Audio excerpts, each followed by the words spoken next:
Alors, vous êtes élu du Val-de-Marne, je le disais, c'est à Créteil qu'a eu lieu l'agression du professeur par un jeune avec un pistolet factice, on le sait maintenant. Depuis 24 heures, il y a un mouvement de protestation des profs qui ne se sentent pas soutenus par l'éducation nationale. Un hashtag est né, pas de vague, vous le savez. Est-ce qu'il y a un malaise dans l'éducation nationale aujourd'hui, selon vous? Ce sont des images absolument insoutenables. Absolument insoutenable, quand bien même l'arme serait factice, on ne peut juste pas tolérer dans la République de voir un élève pointer une arme vers un professeur et le menacer très clairement. Je crois quand même, il faut entendre le corps enseignant qui est choqué et qui a raison d'être choqué, et qui a raison de se mobiliser. À travers ce hashtag notamment? Oui, peu importe le hashtag, il faut insister sur la gravité des faits. Voilà. Mais qu'est-ce qu'on fait? Quand bien même c'est rarissime, quand bien même ça ne peut pas refléter l'atmosphère générale dans l'éducation nationale, on ne peut pas laisser faire ce genre de dérive, car derrière, vous savez comment fonctionne la viralité de ce genre de vidéo. La gravité serait de donner envie éventuellement à d'autres élèves de faire cela pour se montrer, pour faire le buzz. Donc qu'est-ce qu'on fait? On doit être absolument exemplaire dans les sanctions. Jean-Michel Blanquer, dans Le Parisien, dit qu'il faut responsabiliser les familles. Mais ça veut dire quoi? Quel type de sanctions contre les familles? Je ne sais pas s'il faut des sanctions à proprement parler envers les familles. D'abord, il faut juger la personne, qui est mise en examen. Oui, mineur, certes, mais qui est mise en examen. Donc il faut quand même laisser faire. Ce n'est pas parce qu'il est mineur qu'il ne peut pas être mis en examen. Donc, il est quand même d'abord nécessaire de laisser la justice faire son travail. Ensuite, plus que des sanctions, il y a un rapport de confiance à retrouver entre le corps professoral et de manière générale l'éducation nationale, les élèves et les parents d'élèves. Il y a un vrai malaise. Vous savez, moi je suis fils d'enseignant. J'ai bien vu au cours des 30 dernières années la difficulté croissante qu'il y a pu avoir entre le corps enseignant et les parents d'élèves, notamment dans certains quartiers difficiles. Vous savez, chez moi, c'est la 3e circonscription du Val-de-Marne. C'est pas Créteil, mais c'est Villeneuve-Saint-Georges, c'est Limeil-Brévannes, ce sont des villes difficiles. Valenton, il y a une vraie difficulté de dialogue quotidien entre les parents d'élèves et les enseignants. Pourquoi c'est difficile? Parce que derrière la transition entre ce qui se passe à l'école, au collège et au lycée et ce qui se passe à la maison, on parle toujours des devoirs faits, mais il n'y a pas que ça. Il y a aussi, est-ce qu'il y a une transition dans les valeurs? Est-ce qu'il y a une transition dans le savoir-être? Et c'est là où, à mon avis, il y a beaucoup plus de liens et de confiance à retrouver entre les familles et l'éducation nationale. Autre sujet brûlant du moment, je voulais vous parler du diesel, puisque c'est encore un carburant utilisé par 80% des Français. Ségolène Royal parlait de fiscalité, d'écologie punitive avec l'augmentation des taxes. J'imagine que les électeurs que vous rencontrez sur les marchés vous en parlent. De Ségolène Royal assez rarement. En revanche, ce qui est vrai, c'est qu'il doit y avoir un débat, et c'est assez légitime, sur pourquoi nous faisons une fiscalité dite comportementale. Ça doit faire preuve de pédagogie de notre part. C'est pas punitif. C'est pas punitif. Il y a un moment, il faut arrêter d'être hypocrite. Il faut arrêter d'être hypocrite. Et pardon de le dire, mais Ségolène Royal est parfaitement hypocrite quand elle dit cela aujourd'hui, après avoir été ministre de l'écologie et avoir proposé des mesures qui étaient encore plus punitives à l'époque. C'est-à-dire lesquelles? Je veux dire, aujourd'hui, il faut qu'on prenne une décision très claire. Est-ce qu'on veut, oui ou non, petit à petit, sortir des voitures polluantes? Est-ce qu'on veut, oui ou non, sortir d'une économie carbonée? Si la réponse est oui, alors, excusez-moi, mais il faut mettre les moyens. Et les moyens, ce sont aussi des outils fiscaux, nous le savons parfaitement. Donc oui, on assume une trajectoire carbone qui sera respectée. Donc oui, on assume un alignement du prix du diesel sur le prix de l'essence. Après, il ne faut pas tout confondre. L'augmentation que nous avons votée ces derniers jours, elle ne sert pas à rien.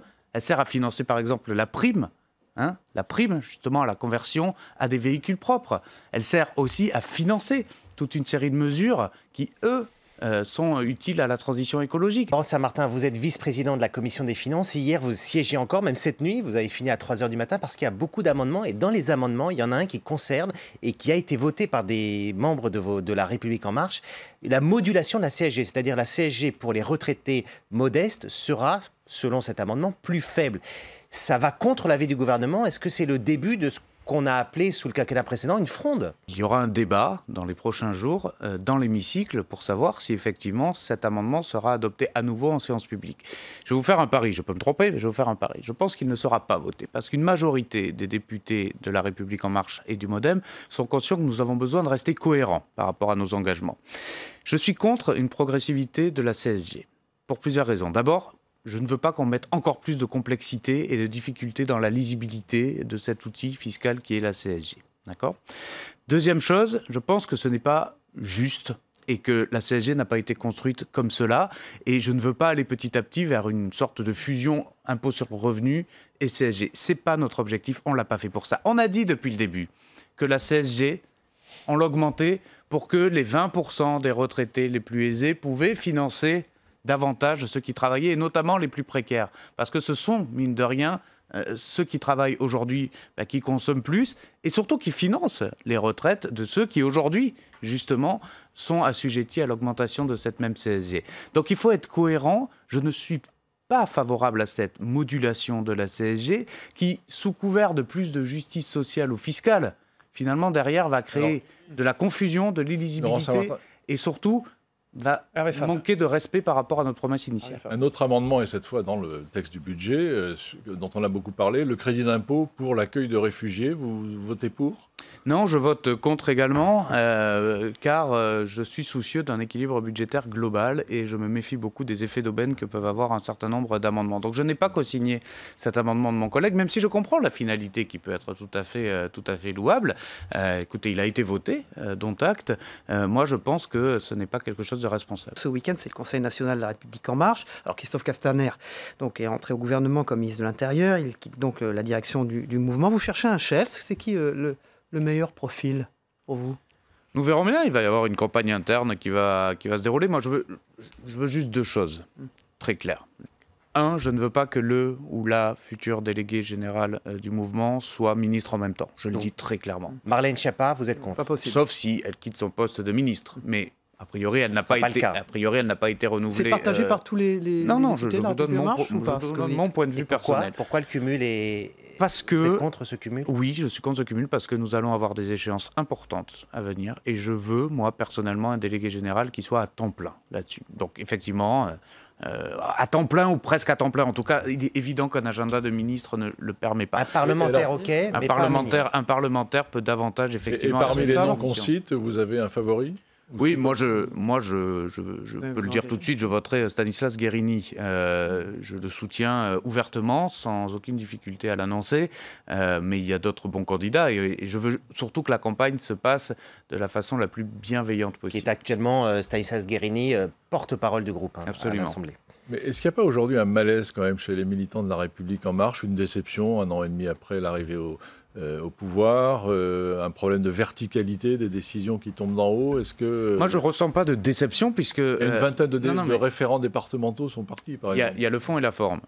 Sur le fond, je ne ressens aucune déception. C'est-à-dire que l'ensemble des militants, ou la grande majorité des militants, nous félicitent de mener les politiques que nous menons. Et c'est quand même bien ça le plus important.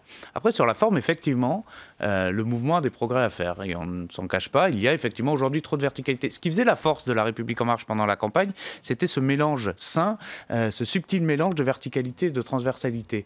Les comités locaux qui arrivaient à faire remonter des idées pendant la campagne, et puis effectivement le candidat Emmanuel Macron qui imposait naturellement sa verticalité. Aujourd'hui, nous avons peut-être perdu ce qui faisait la force de la création intellectuelle dans les comités locaux. C'est ça qu'il nous faut retrouver, aller chercher. Je ne le crois pas. En tout cas, je ne peux pas parler sur l'ensemble des territoires, mais je vais vous parler de ma circonscription. Vous savez, chaque mois, je fais des laboratoires législatifs tous les lundis soirs. Absolument, dans le Val-de-Marne. J'ai à peu près 200 personnes par mois. D'accord, c'était déjà le même nombre de personnes qui étaient là pendant ma campagne. Donc, je n'ai pas l'impression de perdre des adhérents. Par contre, ils veulent davantage participer et c'est bien légitime. Nombreux candidats sur Paris. Vous avez là aussi un favori. Un favori ou une? Non, mais c'est un peu. D'abord, je ne les connais pas tous, les candidats déclarés, puisque je crois qu'il y en a qu'un ou deux qui s'est officiellement déclaré. Voilà. Après, je pense que, évidemment, des personnes comme Benjamin Griveaux feraient un très bon maire de Paris, mais ça, nous verrons ce que l'avenir nous dira.